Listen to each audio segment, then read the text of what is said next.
আসন্ন ফেব্রুয়ারির জাতীয় সংসদ নির্বাচন বানচালের লক্ষ্যে দেশি ও বিদেশি সংঘবদ্ধ চক্র সক্রিয় রয়েছে বলে মন্তব্য করেছেন বিএনপির ভাইস চেয়ারম্যান ও সাবেক স্বরাষ্ট্রমন্ত্রী আলতাফ হোসেন চৌধুরী। বলেন, এই ষড়যন্ত্রের অংশ হিসেবে সাম্প্রতিক সময়ে হত্যাকাণ্ড ও হামলার ঘটনা ঘটছে।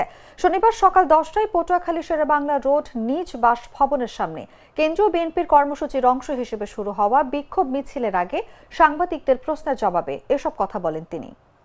এই মুহূর্তে বাংলাদেশে একটা রিউমার চলতেছে যে আমাদের আগামী ফেব্রুয়ারির ইলেকশনকে বানচাল করার জন্য একটা দেশি বিদেশি সিরিয়াস ষড়যন্ত্র চলছে এবং সেই ষড়যন্ত্রের জন্যই সম্ভবত গত মাসের 5 তারিখে চিটাগাংয়ে যে হত্যাকাণ্ড হলো আমাদের একজন ক্যান্ডিডেটের, আর গতকালকে ঢাকাতে যে একটা হত্যাকাণ্ডের অ্যাটেম্প্ট হয়েছে,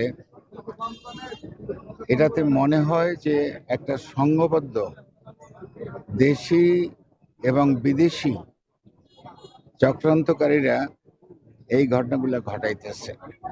আপনারা জানেন আমাদের বিক্ষোভ মিছিল বা এই ধরনের অ্যাক্টিভিটিসের সবচেয়ে সম্মুখভাবে থাকে আমাদের তরুণরা।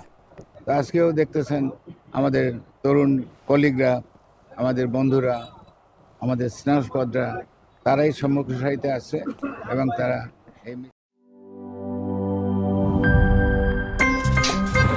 আমার একটা স্মার্ট সিদ্ধান্তে 25% গ্যাসের খরচ কমেছে। ভাবছেন কিভাবে? সাধারণ গ্যাস স্টোভ বদলে আমি এনেছি আরএফএল গ্যাস স্টোভ। এর সাইন্টিফিক নজল ও ব্রাস বার্নার ক্যাপ সমানভাবে তাপ ছড়িয়ে রান্না করে দ্রুত। তাই গ্যাসও বাঁচায় 25%, টাকাও বাঁচে 25%। আরএফএল গ্যাস স্টোভ নিরাপদ ও গ্যাস সাশ্রয়ী।